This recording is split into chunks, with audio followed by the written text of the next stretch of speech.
l'UDPS reste le plus grand parti politique en République démocratique du Congo, monsieur le Mais ce journaliste. n'est pas le cas à Nous l'Assemblée. n'avons Par exemple, pour aucune- cette législature, vous Ouais, ne comptez pas autant on sait ce qui s'est d'élus. passé, on sait ce qui s'est passé en ce qui concerne cette assemblée, mais nul n'ignore la force politique de l'Union pour la démocratie et le progrès social. Le bateau peut se vider, mais nous, UDPS, nous resterons dans l'Union sacrée, nous resterons dans la vision du chef de l'État et nous serons capables de lui donner la majorité dont il a besoin pour remporter les élections.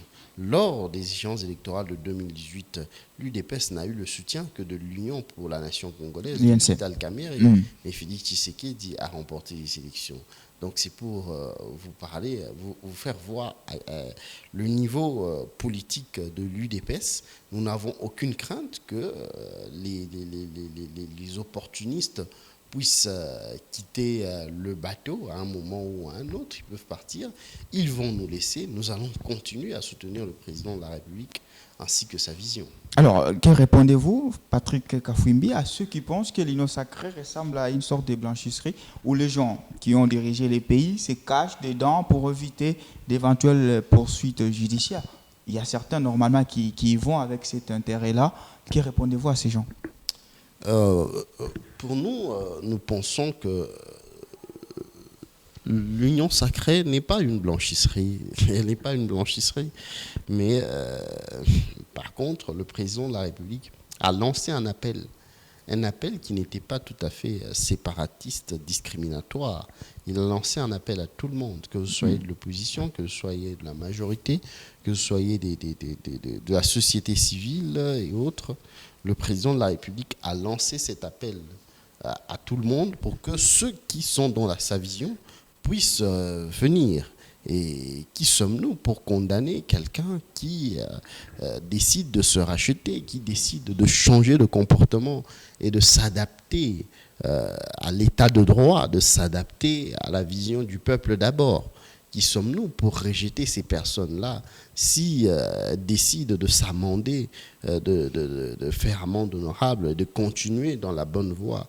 Nous ne pouvons pas leur fermer les portes. Nous avons besoin de l'expérience, de l'intelligence, de l'apport de tout un chacun pour que ce pays puisse se relever, monsieur le journaliste. Voilà, donc dans le présidium, il y a notamment quelques membres du gouvernement, dont le Vital Kamerhe et Jean-Pierre Bemba, mais également d'autres corps constitués comme Mbosso Kodia, qui est président de l'Assemblée nationale.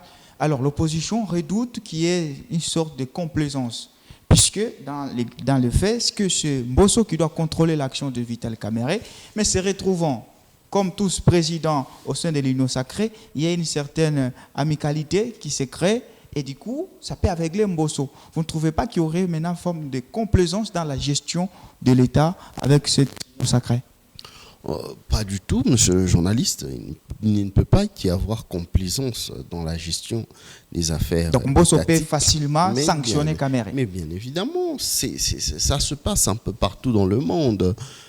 Même aux États-Unis, dans des pays comme les États-Unis, vous avez un président de la République républicain avec une chambre des représentants à majorité républicaine, un Sénat à majorité républicain, mais cela n'empêche pas que l'État puisse fonctionner comme il se doit.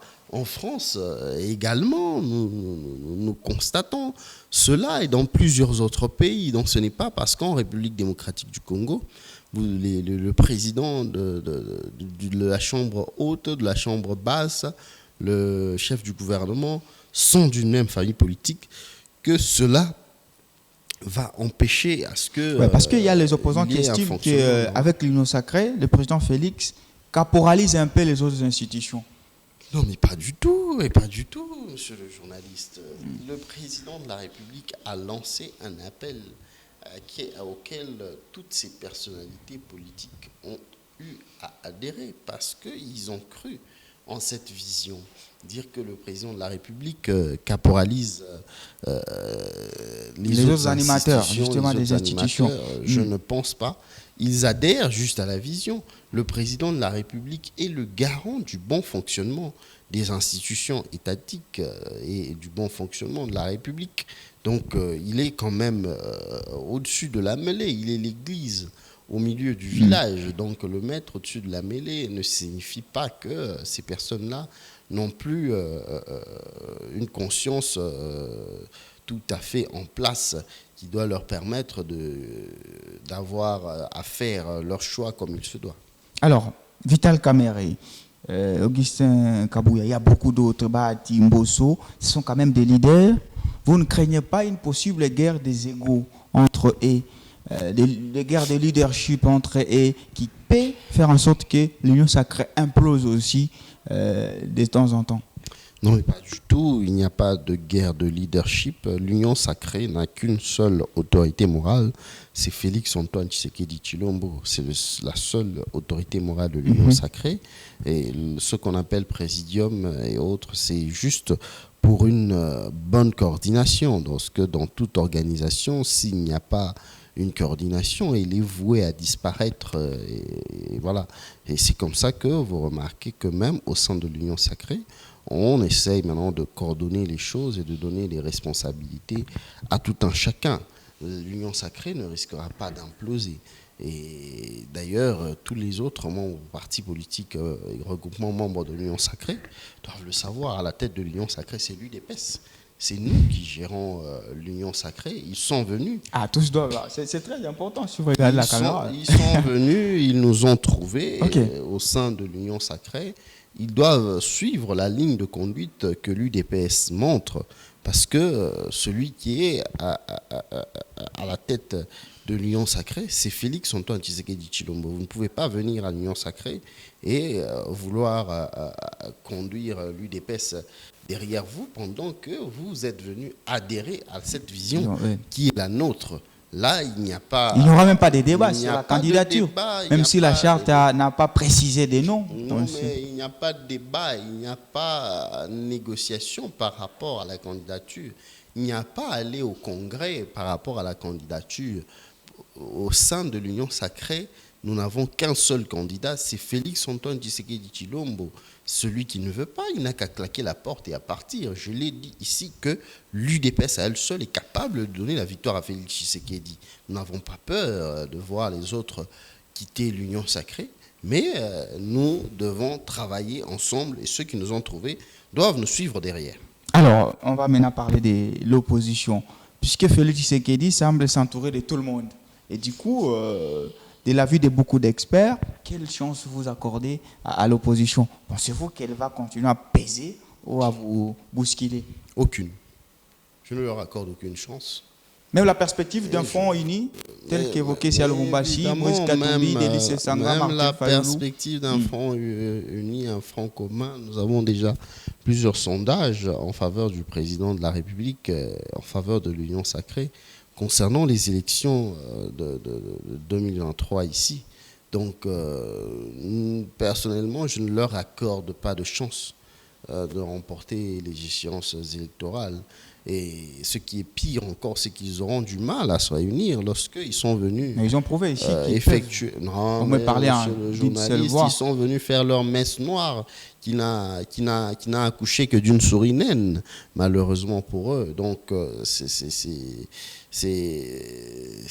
tout à fait triste de voir que l'opposition congolaise continue avec la distraction, continue au lieu de se focaliser sur comment faire une opposition républicaine pour reconstruire le pays.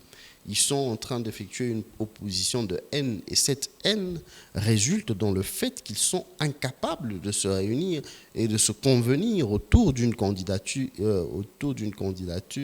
unique. Et d'ailleurs, le plus grand d'entre eux, Joseph Kabila Kabange, n'était pas présent lors de leurs assises. Joseph Kabila, oui, d'accord, il est tellement silencieux. Maintenant, je parle dans cette perspective d'un front uni. Moïse Katumbi, on connaît son poids politique. Martin Fayulu, il vous a d'ailleurs bousculé lors des dernières élections, dont il s'est déclaré d'ailleurs lui-même président élu. Vous avez Matata Ponyo, ancien premier ministre de ce pays. Vous avez également Délice Sangra, il a longtemps occupé plusieurs fonctions. Est-ce que ces personnalités-là, réunies, si jamais elles se réunissaient, ça ne peut pas au moins rétablir le jeu? Monsieur le journaliste, mais ces personnages, ils ont quel poids politique, quel parcours Vous vous interrogez sur le poids de Moïse Katumbi aujourd'hui. si je peux les énumérer, monsieur le journaliste, nous avons Augustin Matata Pogno, qui nous a planté le maïs à Boukangalonze et nous a récolté une université, un détourneur des deniers publics de l'État. De haute facture. Donc, quel discours... Ce n'est pas établi par la justice, malheureusement. Le journaliste, il sera jugé, ne vous en faites pas. Il a volé des millions à la République. Avec quel discours il va aller devant la population? Donc, avec lui, c'est déjà perdu. Nous avons monsieur Délice Sanga, un frustré de premier ordre, qui a été dans la rébellion. Il n'est pas différent des gens du M23. Il a été dans la rébellion, RCD ou je ne sais pas moi, tous ces partis politiques qui ont massacré des gens dans la partie orientale. Je parle du RCD de monsieur Zarias Robérois. Oui. Ils ont massacré des milliers de compatriotes dans la partie orientale de la République démocratique du Congo. Avec quel discours ils vont aller battre campagne avec M. Délice Sanga? Ensemble pour la République avec M. Moïse Katumbi Tchapo, et gérer une province, ce n'est pas gérer toute une République. Il y a une différence. Ici, nous sommes sur le plateau de Héritage Télévision. Avant d'arriver à Héritage Télévision, nous passons par une avenue Niembo, mais c'est un champ de bataille pour arriver ici. Ce sont là les routes. Il n'est plus à la gestion. Ce sont là les routes que M. Moïse Katumbi nous a léguées, des routes incapables de tenir pendant une décennie. En moins de 5 ans, la route est totalement détériorée. Allez voir combien de millions ont été débloqués pour construire cette route-là. Mais c'est avec ça que vous allez aller comme discours auprès de la population congolaise. Elle n'est plus dupe. La population congolaise ne peut plus être corrompue avec de l'argent et autres. Et enfin, Martin Fayoulou m'a dit, avec sa vérité des urnes, qu'il a chanté durant tout le mandat de Félix Tshisekedi. Et finalement, lors de la dernière année, il a compris que... Bon, lors de la visite du pape, il a dit que Dieu pardonne.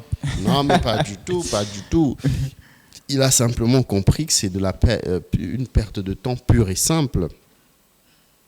Pour lui, M. Martin Fayoulou, bon, on se demande, il a quelle expérience politique pour pouvoir gérer cette République. Il est même incapable de siéger à l'Assemblée nationale. Il préfère laisser sa colistière. Lui, il va dans les affaires. Et c'est quelqu'un comme ça à qui vous allez léguer toute la République. Non, mais monsieur le journaliste... Donc l'opposition n'a aucune chance. Ils n'ont aucune chance.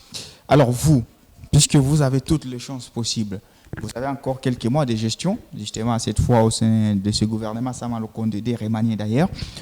Qu'est-ce que vous vous dites? Quelle sera une ligne d'arrivée des réussites? Vous vous dites que si on fait encore ça, une marge de progression dans ça, nous allons considérer vraiment que notre mandat a été plein succès.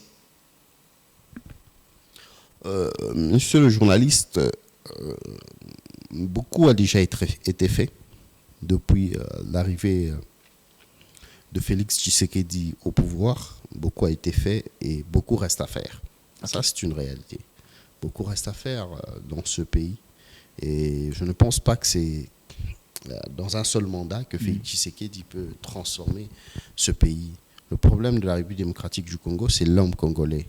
C'est l'homme congolais qui doit comprendre que je ne peux pas boire de l'eau dans une bouteille et jeter cette bouteille en plastique le long de la route. Je dois chercher une poubelle dans laquelle je vais jeter cette bouteille-là. C'est cela le problème de l'homme congolais. L'homme congolais doit comprendre cette réalité-là. Et Félix Tshisekedi, d'ailleurs, il a mis son plan d'action sur 2 mandats, pas sur